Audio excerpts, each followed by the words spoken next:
Move further, क्योंकि बात योग की हो रही है। योग एक सहयोग है, ये सबके जीवन में नहीं आता। और यहाँ जो भाई बहन आए हैं उनके जीवन में ये आ चुका है। कितने हजार साल पहले से आ चुका है धरती पे नहीं पता। जब हड़प्पा मोहनजोदारो की खुदाई होती है, हिस्ट्री में जब जाते हैं, थोड़ा सा बताऊंगा, शायद आप जानते हो शायद ना जानते हो, आपको थोड़ा सा एनलाइट करने की कोशिश करूंगा। मैं जब हिस्ट्री में जाते हैं तो पशुपतिनाथ कुछ इस तरह से Shiva Shambhu sitting alone, a yogi with juda on his head, surrounded by animals, Pashupatinath. ये प्री एरा है। फिर वैदिक एरा में जब वेदों का निर्माण होता है तो हर वेद में योग या यौगिक प्रैक्टिसेस हम पढ़ते हैं। चाहे आप रामायण पढ़ें, चाहे महाभारत देखें, चाहे त्रेता युग देखें, हर युग में ये रहा। और सबसे जो फेमस योग का स्टाइल है वो ये है अष्टांग योग। महर्षि पतंजलि ने जो सिस्टम डेवलप किया, ये माना जाता है कि पतंजलि स्वयं भगवान शिव के ही स्वरूप थे, क्योंकि उनकी मूर्ति के साथ आप देखते हैं एक नाग सर्प। बहुत कम एनलाइटेड महागुरुओं के साथ सर्प जुड़ा है। आपको पता होगा स्नेक किसका प्रतीक है? शक्ति का, आत्मिक शक्ति का, आध्यात्मिक शक्ति का, ऐसे गूढ़ रहस्यों का, गूढ़ खजानों का। तो महर्षि पतंजलि की ये देन है अष्टांग योग, 8 लिम्स ऑफ योग। सबसे पहले क्या आता है? यम। किस जमाने में लिखा गया ये? जब हम ये समझते थे कि दुनिया जंगलों में रहती थी, झींगा लाला करते थे, हम लोग बहुत सभ्य थे। तो इस बात पे मुझे फिर गर्व होता है कि हमारे उन महर्षियों ने इसकी खोज की, इसकी रचना की। सोशल एथिक्स, सोसाइटी पे रोज 20 प्रकार के हमले हो रहे हैं। अगर हम यम सीखेंगे, यम अपनाएंगे, प्राइमरी एजुकेशन में, स्कूल एजुकेशन में इसको अप्लाई करेंगे।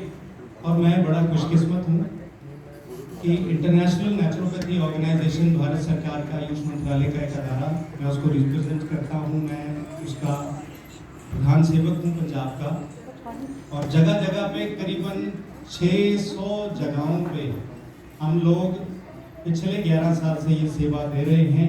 ज़्यादातर स्कूल, कॉलेज, मंदिर, गुरुद्वारे हैं जहाँ हम सीखने जाते हैं यम, सोशल एथिक्स, नियम, पर्सनल प्रैक्टिसेस। आज हमें पता है कि नहाना है, साबुन लगाना है, डीओ लगाना है। उन्हें उस जमाने में पता था, उन्हें उस जमाने में पता था कि नियम की इंपॉर्टेंस होगी। उन्होंने इसको लिखा। अभी आपने मेरे कुछ साथियों को देखा एक्सरसाइज योग करते, उसको हम क्या बोलते हैं? आसन। फिजिकल एक्सरसाइजेस, खड़े होके, बैठ के, लेट के, उल्टे, जिस तरह से भी हैं, श्वासों के साथ जो एक्सरसाइजेस हैं उसको हम आसन कहते हैं। नेक्स्ट इज प्राणायाम। जब मेरा या आपका जन्म होता है तो प्राण शक्ति पहले आती है, और जब जाते हैं तब भी ये कहते हैं कि प्राण उड़ गए। प्राण क्या है? वायु। पंच महाभूत, 5 एलिमेंट्स, उनमें से मोस्ट इंपॉर्टेंट है वायु, प्राण। उसी प्राण को एक नेक्स्ट डायमेंशन, नेक्स्ट आयाम तक ले जाने का जो सफर था वो योग था, प्राणायाम है। नेक्स्ट इज प्रत्याहार, टर्निंग इनवर्ड। बाहर तो मैंने खोज लिया, मैंने गूगल देख लिया, मैंने बहुत दुनिया देख ली, मैं बड़ा ज्ञानी हूं, पर मैंने अंदर नहीं देखा, मैंने अंदर नहीं देखा। सब आए, सब चले गए, सब ने अपनी अपनी भाषा में 200 किताबें, ग्रंथ लिख दिए, तो मैंने फिर भी अंदर नहीं देखा।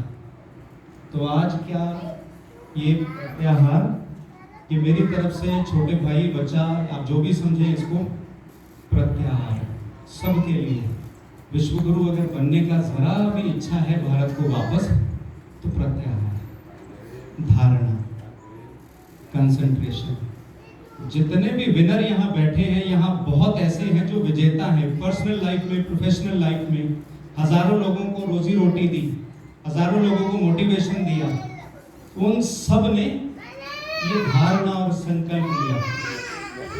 धारणा, ये मैसेज हर उस बच्चे के लिए है, हर उस मेरे जैसे नवयुवक के लिए है जो ऊपर किसी आयाम पे पहुंचना चाहता है। धारणा, concentration, focus, attention, focus focus focus focus, ध्यान। हर चौथा बंदा ध्यान महागुरु बन के बैठा है, ध्यान सिखा रहे हैं, मेडिटेशन सिखा रहे हैं। मेरा जन्म पुरातन एक रियासत थी नाबा, पटियाला के पास। मैं उस वैद्य परिवार में जन्म हुआ जहाँ पे हम लोग, लिटरली जंगल ही था वो। आज भी आप लोग जाएंगे, आप लोग जी नहीं पाएंगे वहाँ पे, लिटरली जंगल है। बीड़ दोसांझ एक जगह है, उससे 6 किलोमीटर पीछे हम 6 एकड़ की लैंड का टुकड़ा था, जहाँ पे हम लोग खुराफाती बच्चे रहते